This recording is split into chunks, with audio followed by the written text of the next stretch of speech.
Ya pemirsa, kacamata saya ini nggak bisa ngerekam video ya pemirsa ya. Karena kalau yang bisa rekam video itu di sininya itu ada lampunya pemirsa. Jadi dia bisa merekam video hanya dengan kacamata seperti ini. Bukan ini kacamata biasa pemirsa.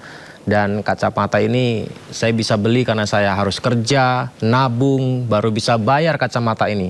Bukan dengan cara ngonten nggak izin, diminta take down, malah minta duit. Bukan saya itu. Iya, I pernah lihat di mana gitu. Jadi pemirsa, ini ramai dibicarakan di media sosial, merekam wajah seorang wanita menggunakan kacamata yang memiliki fitur rekam video seorang konten kreator dihujat. Ini adalah salah satu contohnya konten yang didiskusikan. Jadi kontennya itu wawancara-wawancara wanita-wanita yang baru dikenal tanpa izin. Dengan alasan public space, seorang kreator bernama Brian Ebem berkesimpulan dia bebas ngonten dengan siapapun. Usai viral di media sosial, polemik terjadi karena wanita yang jadi objek protes bersuara dan menghubungi kreator Brian Ebem di DM medsosnya. Jadi wanita itu protes, meminta kreator untuk take down videonya karena mengupload video tanpa sepengetahuannya. Alasannya karena video diupload tanpa persetujuan awal, tidak diketahui jelas konten itu dibuat tentang apa, bagaimana, dan tidak diberitahu juga bahwa video itu direkam dengan kamera tersembunyi fitur kacamata. Tapi permintaan take down wanita itu justru dijawab oleh sang kreator dengan jawaban, kalau mau take down boleh saja, tapi ada biaya kos yang perlu di-pay atas biaya produksi videonya. Lah gimana itu? Usai videonya viral di media sosial, konten kreator Brian Ebem yang mengunggah percakapan dengan wanita yang baru dikenal menggunakan kamera tersembunyi di kacamata akhirnya minta maaf juga ke publik.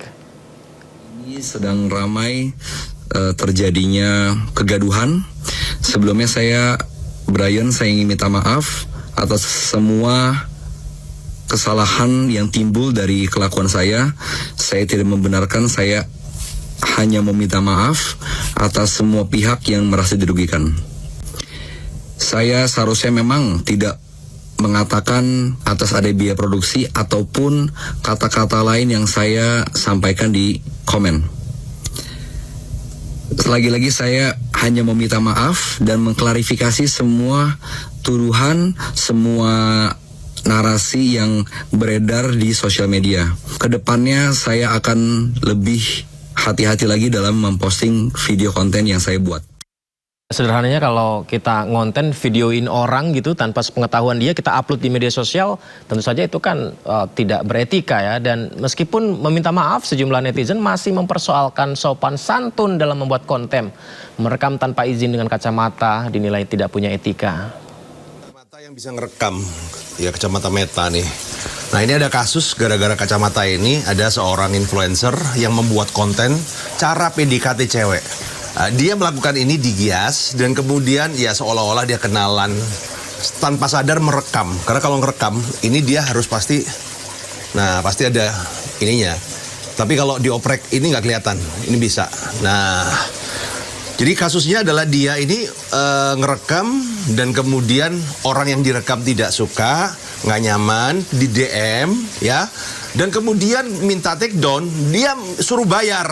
Kurang ajar ini ya.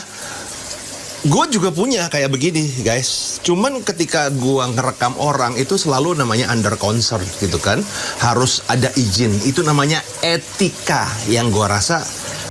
Ada orang halu banget ya, namanya Ebem. Dia ini ngerekam orang tanpa izin, yang jelas-jelas orangnya nggak tertarik. Lihat ya dari gesture-nya, dia mau kabur, terus dia posting, ceweknya nggak suka dan minta dihapus. Dia malah minta duit untuk biaya penghapusan. Nggak ada dasar hukumnya sih, minimal bikin MOU kalau emang mainnya kayak begitu. Lihat dong konten-konten dia yang lain. Terus bikin video klarifikasi yang tidak mengklarifikasi apa-apa seperti influencer lainnya, dan dia matiin komen. Dan ternyata kasus perekaman konten dengan video dari kacamata tadi pemirsa berbuntut panjang. Bahkan sudah sampai di Komisi 3 DPR RI. Jadi Komisi 3 DPR buka suara dan mendukung korban melapor ke kepolisian karena tindakan merekam tanpa izin dan menyebarkannya bisa masuk ke ranah pidana.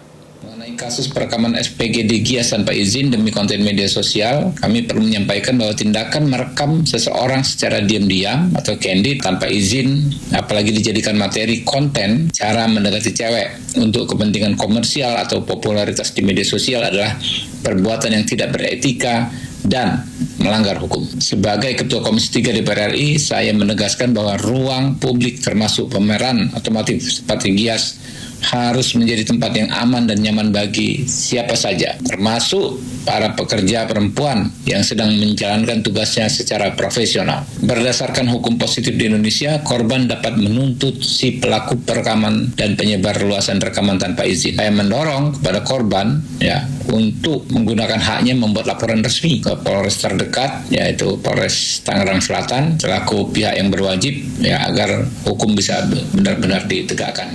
Pemirsa, PT UN atau Pengadilan Tata Usaha Negara Jakarta menolak seluruh permohonan keberatan yang diajukan UGM terkait keterbukaan informasi ijazah Presiden ke-7 RI Joko Widodo. Putusan ini menguatkan penetapan Komisi Informasi Publik yang mewajibkan UGM membuka dokumen akademik Jokowi kepada publik.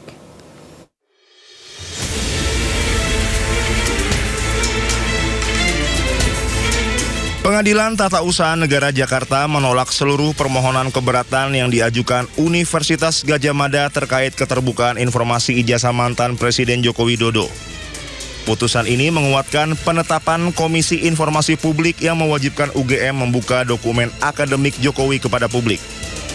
Selain menolak banding UGM, Majelis Hakim juga membebankan biaya perkara sebesar Rp648.500 kepada pihak UGM. Tim kuasa hukum bongkar ijazah Jokowi atau Bonjowi, Edi Hardu, menyebut putusan ini adalah kemenangan demokrasi. UGM pun diminta untuk segera membuka dokumen akademik milik Jokowi ke publik. Kemenangan rakyat, kemenangan demokrasi. Salah satu unsur penting dalam demokrasi itu adalah keterbukaan. Keterbukaan itu merupakan hak asasi manusia, hak asasi warga. Warga ingin tahu seseorang yang diduga ijazahnya palsu atau dokumen terkait untuk kepentingan publik itu diduga tidak beres. Warga ingin tahu benar nggak sih? Kalau warga meminta kepada badan publik negara seperti UGM, itu harus dibuka. UGM tidak bisa menutup atau lembaga publik lainnya tidak bisa menutup. Sementara Wakil Ketua Pradi Bersatu, Lecumanan, mengatakan pihaknya tidak keberatan dengan putusan PT UN yang mewajibkan UGM membuka dokumen akademik Jokowi kepada publik. Ya kan, terkait dengan publikasi ijazah sertifikat Pak Jokowi ini 2 tahun yang lalu, ya kan, bahwa seseorang bernama Dian Sandi itu kan telah mempublikasi dan tidak ada keberatan dari pihak Pak Jokowi. Tidak ada yang menyampaikan keberatan, nggak ada.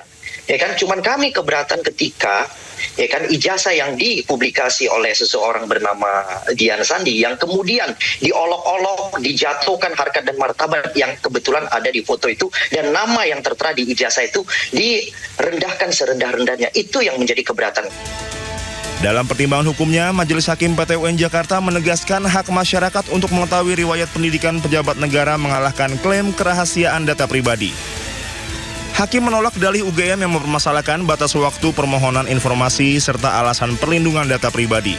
UGM kini wajib menyerahkan dan membuka seluruh dokumen akademik Joko Widodo ke publik. Tim Liputan Anyus melaporkan.